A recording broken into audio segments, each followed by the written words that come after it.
할렐루야. 아멘. 오늘 예배 시작이 어땠습니까? 우리 교회 70년 역사 만에 이제 2부 예배 전체, 이건 이제 1년 내내 이렇게 좀 변경해서 갈 텐데요. 변경해서 갑니다. 오늘 선 찬양팀 이름이 엘피스입니다. 엘피스라는 이름을 기도하는 가운데 제가 지어주었는데요. 소망, 기대, 희망이라는 뜻을 가지고 있습니다. 엄격한 오디션을 통해서 다 뽑혔다고 제가 들었습니다. 맞죠? 네. 그래서 제가 보니까 오늘 선 분들 대부분은 이 앞에 처음 서보시는 분들이라 많이 떨렸을 텐데 우리 다시 박수로 한번 격려하겠습니다.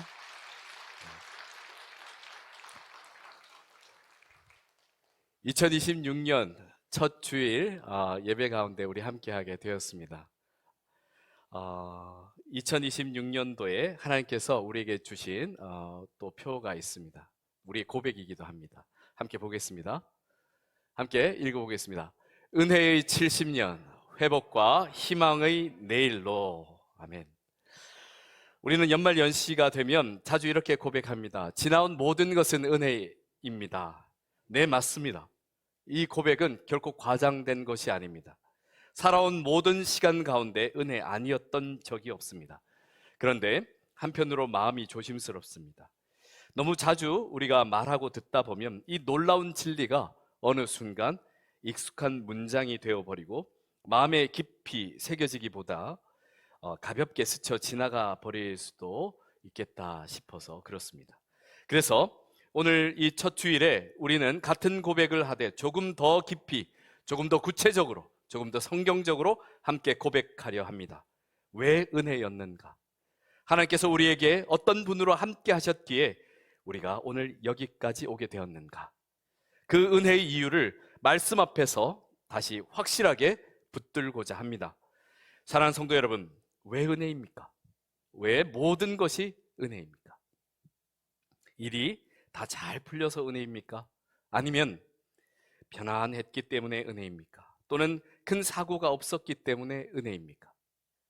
물론 이 모든 것은 결코 당연한 것이 아니라 하나님의 보호하심과 인도하심이 있었기에 가능했던 놀라운 은혜가 확실합니다. 그러나 사랑하는 성도 여러분, 성경이 말하는 은혜는 거기서 한 걸음 더 깊이 들어갑니다. 은혜는 단지 상황이 좋아야지만 드릴 수 있는 감사가 아닙니다. 상황이 좋지 않을 때에도, 앞길이 여전히 어둡게 느껴질 때에도, 내 힘으로는 도무지 감당할 수 없는 시간 속에서도 그럼에도 불구하고 하나님께서 나와 함께 하신다, 우리와 함께 하심을 바라보며 감사의 고백을 드릴 수 있는 것이 바로 진정한 은혜입니다. 그래서 오늘 본문 말씀이 우리에게 너무나 분명하게 다가옵니다. 예레미야 29장 10절입니다. 여호와께서 이와 같이 말씀하시니라. 바벨론에서 70년이 차면 내가 너희를 돌보고 나의 선한 말을 너희에게 성취하여 너희를 이곳으로 돌아오게 하리라. 아멘. 이 말씀은 2026년 한 해 우리 홍광 공동체의 신앙 주제의 말씀입니다. 사랑하는 성도 여러분, 은혜는 그저 마음이 뭉클어지는 감정이 아닙니다. 은혜는 분위기에 따라 생겼다가 사라지는 느낌도 아닙니다. 은혜는 하나님께서 실제로 돌보셨다는 사실입니다. 은혜는 하나님께서 말씀하신 것을 역사 속에서 성취하셨다는 증거입니다. 오늘 2026년 첫 주일, 하나님께서 오늘 말씀을 통해 왜 우리 홍광교회의 그 지난 70년이 은혜였는지, 그리고 앞으로 어떻게 회복과 희망의 내일로 나아갈 것인지를 다시 또렷하게 밝혀주실 것을 믿습니다. 오늘 본문 예레미야 29장 11절은 너무나 유명한 말씀입니다. 너희에게 미래와 희망을 주는 것이니라. 아멘. 그래서 이 말씀을 위로의 말씀으로, 축복의 말씀으로 참 자주 사용합니다. 그런데 사랑하는 성도 여러분, 여기서 한 가지 놓쳐서는 안 되는 것이 있습니다. 이 말씀은 따뜻한 예배당 안에서 조용히 들려온 말씀이 아닙니다. 문제가 다 정리된 후에 앞으로 다 잘 될 거야 하며 건네진 말씀도 아닙니다. 오히려 정반대입니다. 이 말씀은 인생이 무너진 자리, 희망이 끊어진 자리에서 하나님께서 먼저 꺼내신 약속입니다.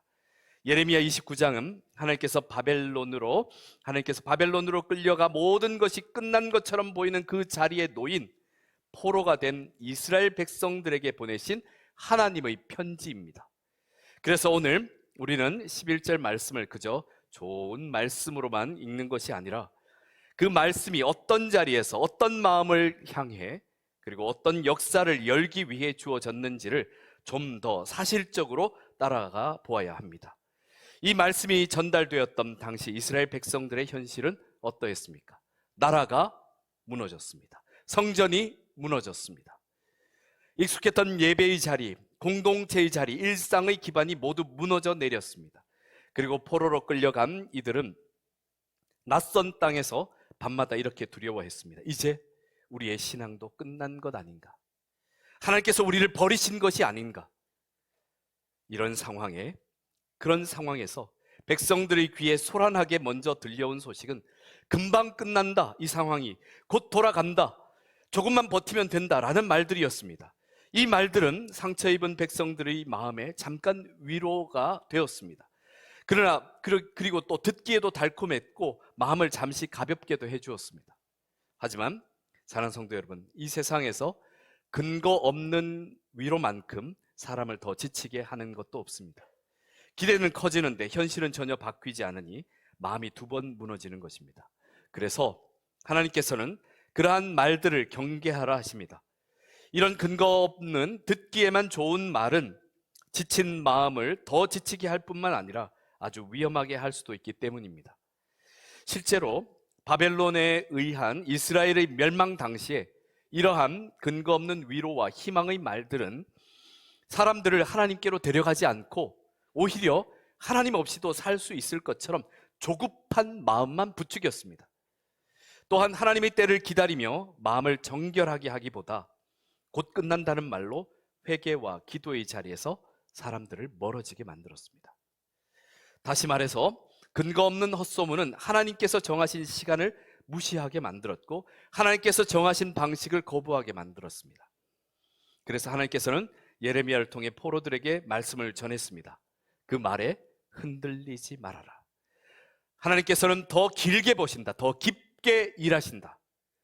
하나님께서는 예레미야를 통해 달콤한 말이 아니라 하나님의 시간과 역사를 붙드는 진짜 약속을 들려주십니다. 여호와께서 이와 같이 말씀하시니라.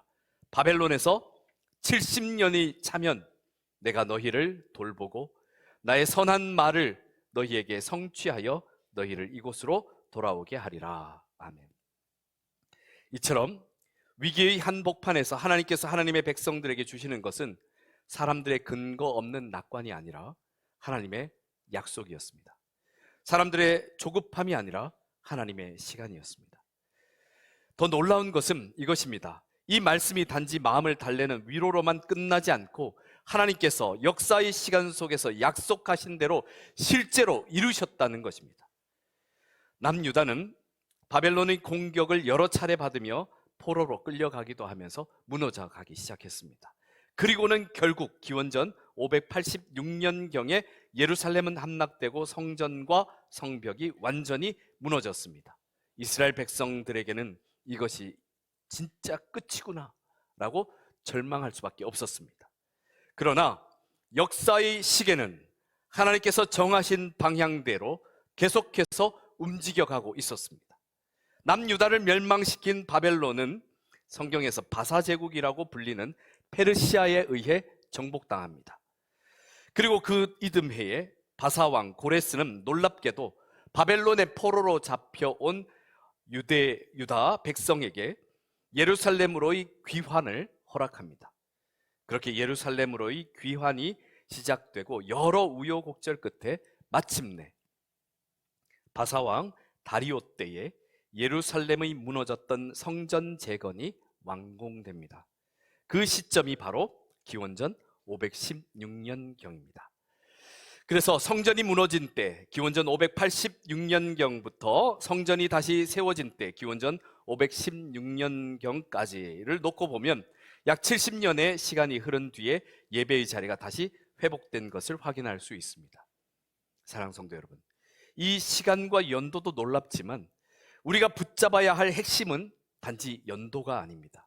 하나님께서 분명히 70년이 차면이라고 말씀하셨는데 그 말씀이 막연한 위로가 아니라 실제 역사 속에서 때가 차는 방식으로 성취되었다는 사실입니다. 그러므로 그 70년의 시간은 단순한 공백기가 아닙니다. 하나님께서 무너진 이스라엘 공동체를 그냥 내버려 두지 않으시고 죄를 깨닫게 하시고 마음을 다듬으시고 마침내 예배를 다시 세우시기까지 일하신 하나님의 회복의 시간이었습니다. 그래서 성전 재건은 단지 건물이 다시 세워진 사건이 아닙니다. 하나님께서 백성을 다시 하나님께로 돌아오게 하시고 공동체의 중심을 예배로 회복시키셨다는 증거의 역사였습니다. 바벨론에 의해 예루살렘 성전이 파괴될 당시만 해도 모든 것이 끝난 것처럼 보였지만 하나님께서는 그 절망 위에 새로운 시작의 기초를 이미 놓고 계셨습니다.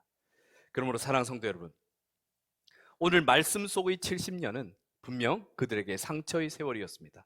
하지만 동시에 은혜의 세월이었습니다. 하나님께서는 징계하심으로 이스라엘 백성들의 교만을 깨트리시되 그들을 버리지 않으셨습니다.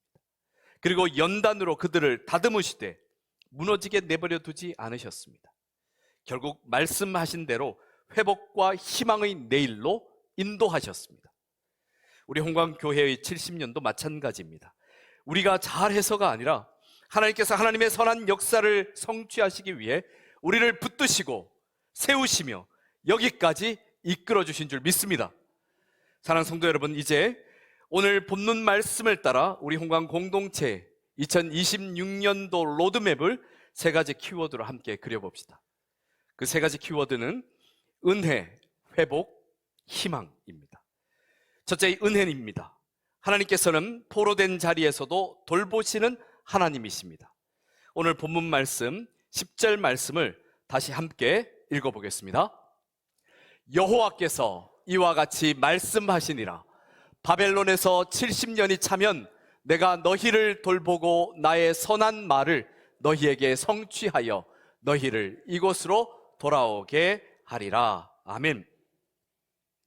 사랑하는 성도 여러분, 은혜의 핵심은 이것입니다. 하나님께서 포로된 자리에서도 하나님의 백성들을 돌보셨다는 것입니다.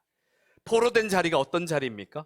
내 힘으로 해결할 수 없는 상황, 마음대로 움직일 수 없는 현실, 계획이 꺾이고 길이 막힌 자리, 기도해도 당장 변하지 않을 것 같은 시간입니다. 그런데 하나님께서 그 자리에서 말씀하십니다. 내가 너희를 돌보겠다. 사랑하는 성도 여러분, 우리 인생도 그렇지 않습니까? 우리가 가장 연약할 때, 무너질 것 같을 때, 낯선 길을 걸을 때, 그때 하나님께서 우리를 붙드셔서 여기까지 오게 된 것 아닙니까? 그래서 은혜는 편안함의 결과가 아니라 하나님의 손길의 결과입니다. 그렇다면 2026년을 은혜의 해로 시작하는 우리가 하나님과 이 은혜의 여정을 함께 하기 위해 어떻게 해야 하겠습니까? 먼저 버릴 것이 있습니다. 은혜를 자꾸 잊게 만드는 것, 특히 조급함입니다.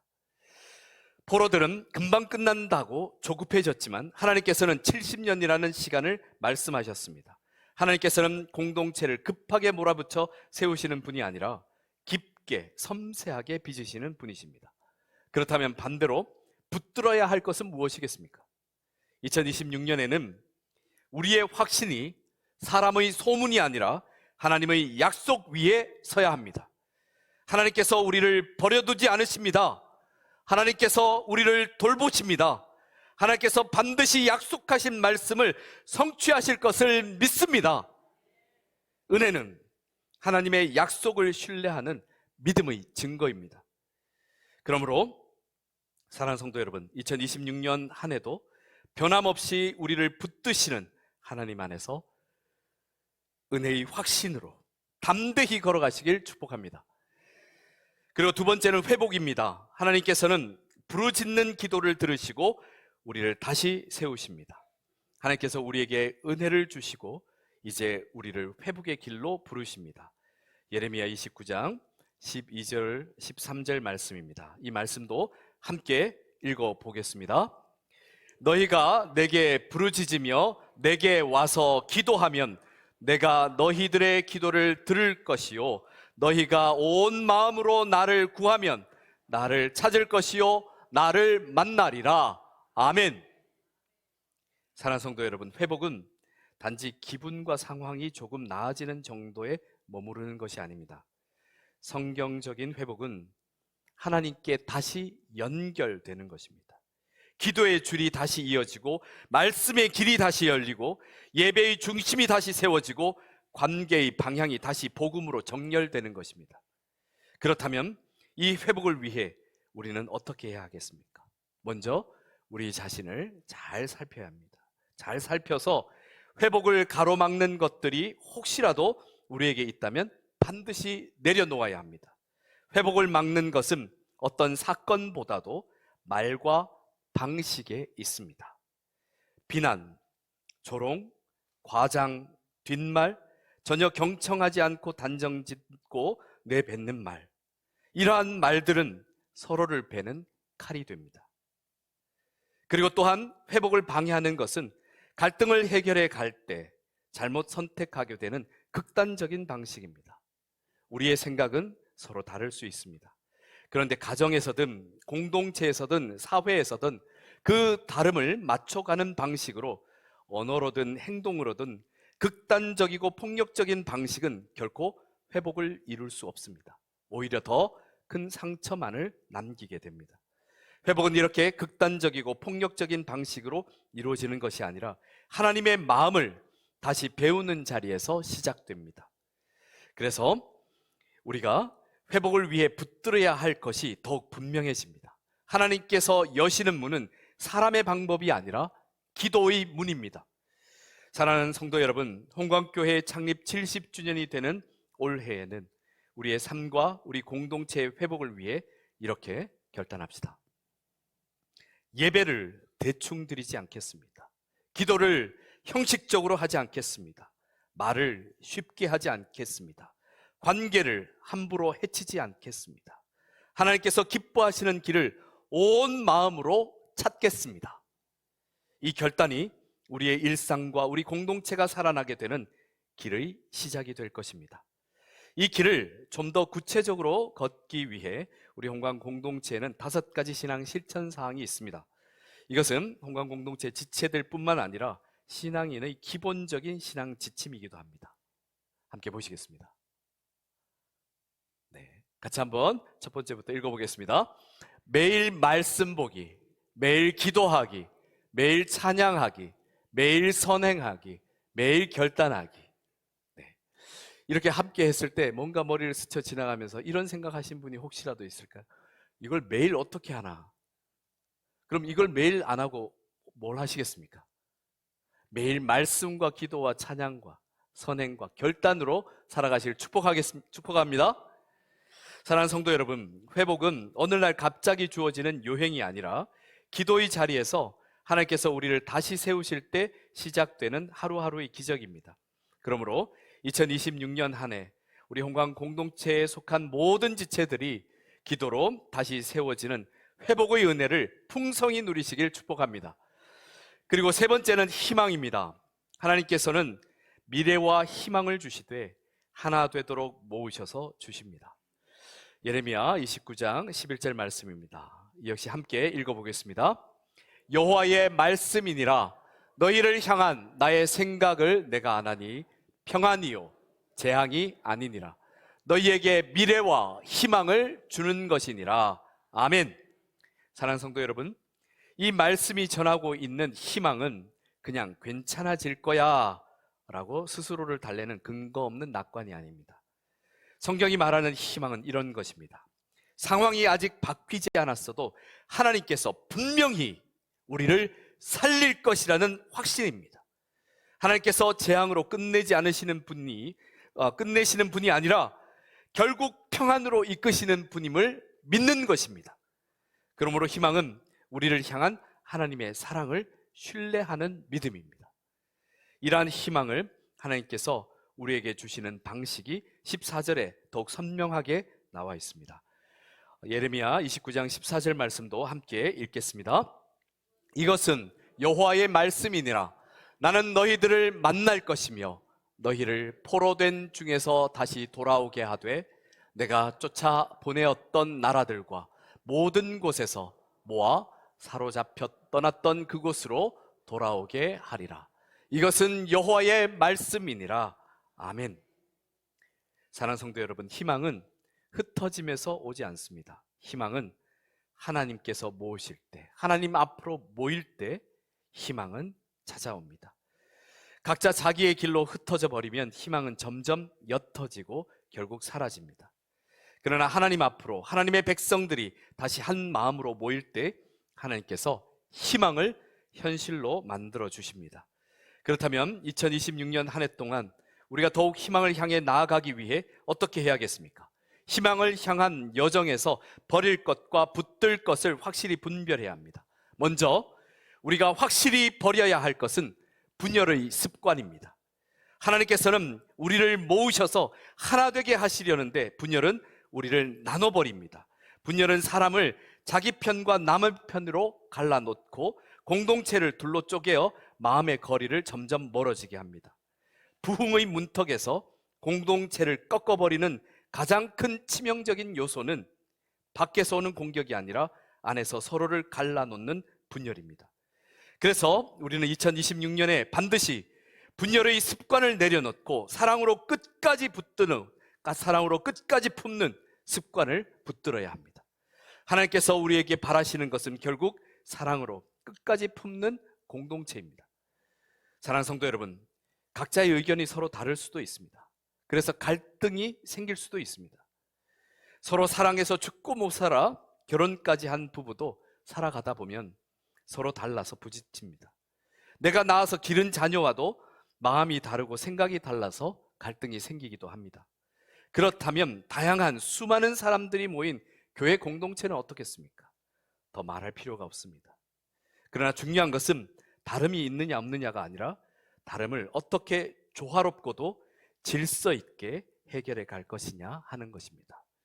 서로의 생명을 귀하게 여기는 사랑으로 끝까지 품으려는 마음으로 나아갈 때 하나님께서 흩어진 마음을 모으시고 깨어진 관계를 다시 엮어 하나 되게 하시는 희망의 역사를 이루실 것을 믿습니다.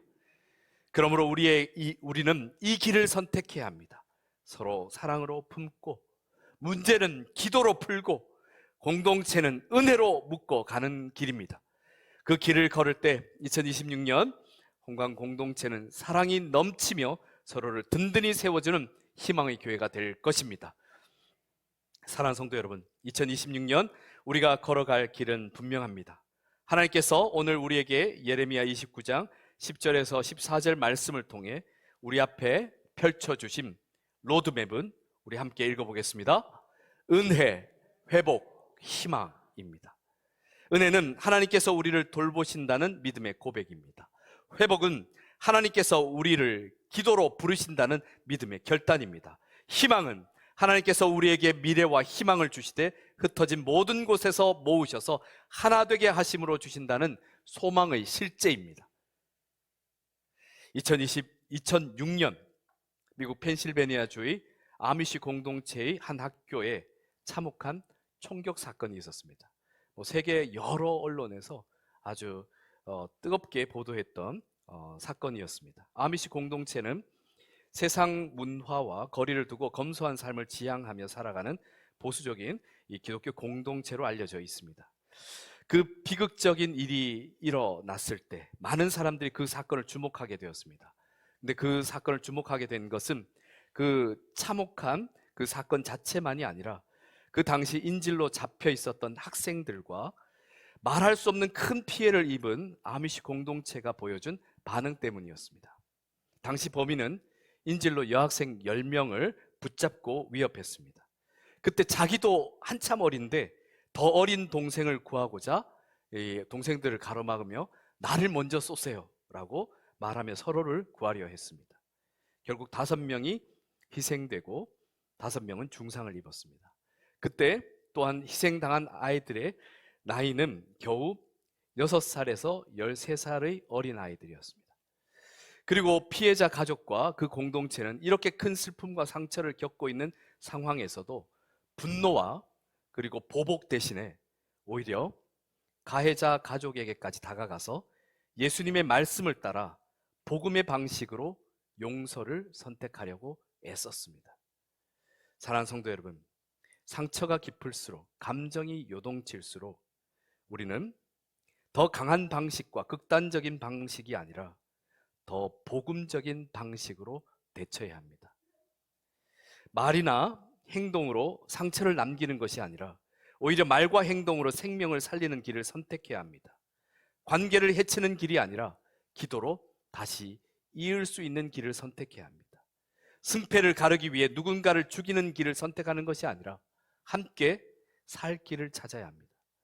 그렇게 살아갈 때 하나님께서는 반드시 그 길 위에서 우리를 모으시고 하나가 되게 하시는 희망과 내일을 주실 줄 믿습니다. 주님께서 사랑하신 성도 여러분, 우리 홍광교회 70년의 역사를 이렇게 정의했으면 합니다. 함께 읽어보겠습니다. 은혜의 70년은 박물관이 아니라 활주로입니다. 이게 무슨 말일까요? 박물관은 과거를 전시하는 곳이지만 활주로는 새로운 비행을 시작하는 곳입니다. 지난 70년의 은혜는 그저 참 좋았다로 끝나는 추억만 되어서는 안 됩니다. 하나님께서 우리를 여기까지 이끄신 이유를 더 깊이 깨닫고 앞으로 더 크게 펼치실 복음의 내일을 위한 비행의 출발선이 되어야 합니다. 그러므로 창립 이후 회복의 70년을 지나 올해 2026년을 맞이한 우리 홍광 공동체 전체는 완전히 새로운 세대가 되기를 축복합니다. 은혜를 더 깊이 기억하는 세대가 됩시다. 기도로 더 단단히 세워지는 세대가 됩시다. 사랑으로 더 끝까지 품는 세대가 됩시다. 그리고 희망을 말로만 외치는 교회가 아니라 희망이 실제가 되는 교회로 세워가기를 축복합니다. 하나님께서 약속하십니다. 예레미야 29장 13절 말씀입니다. 너희가 온 마음으로 나를 구하면 나를 찾을 것이요 나를 만나리라. 아멘. 2026년의 우리의 가정과 삶의 터전과 교회 공동체의 부흥은 온 마음으로 하나님을 구하고 찾는 자리에서 시작될 것입니다. 우리 올 한 해의 표입니다. 함께 읽어보겠습니다. 은혜의 70년 회복과 희망의 내일로. 아멘. 하나님께서 홍광 공동체와 사랑하는 믿음의 가족들의 걸음을 붙드시고 다음 세대와 이 지역 사회에 복음을 더 넓게 펼치도록 우리 교회를 활주로 위에 세우시고 새롭게 날아오르게 하시길 축복합니다. 함께 기도드리겠습니다. 하나님 아버지, 2026년 첫 주일에 우리를 예배 자리로 불러주시니 감사드립니다. 지난 70년의 걸음을 돌아보며 고백합니다. 우리의 힘이 아니라 하나님께서 돌보시고 붙드셔서 여기까지 오게 하셨습니다. 오늘 예레미야의 말씀처럼 하나님께서 정하신 때에 선한 말씀을 성취하시는 신실한 하나님을 다시 믿고 의지하게 하옵소서. 주님, 우리에게 은혜를 더 깊이 깨닫게 하시고 조급함을 내려놓고 약속의 말씀 위에 굳게 서게 하옵소서. 우리 공동체를 회복의 길로 인도하셔서 온 마음으로 부르짖어 기도하게 하시며 상처를 남기는 말과 방식을 버리게 하시고 주님의 마음을 배우게 하옵소서. 또한 희망을 주시는 하나님, 우리를 흩어지게 하지 마시고 한 마음으로 모아주시며 분열의 습관을 내려놓고 사랑으로 끝까지 품는 공동체가 되게 하옵소서. 은혜의 70년은 박물관이 아니라 활주로임을 믿습니다. 우리 홍광 공동체가 다음 세대를 세우고 이 지역 사회에 복음을 더 넓게 전하는 교회가 되게 하시고 주께서 주시는 회복과 희망의 내일을 향해 담대히 나아가게 하옵소서. 이 모든 말씀을 우리를 구원하시고 교회의 머리가 되시는 예수 그리스도의 이름으로 기도드립니다. 아멘.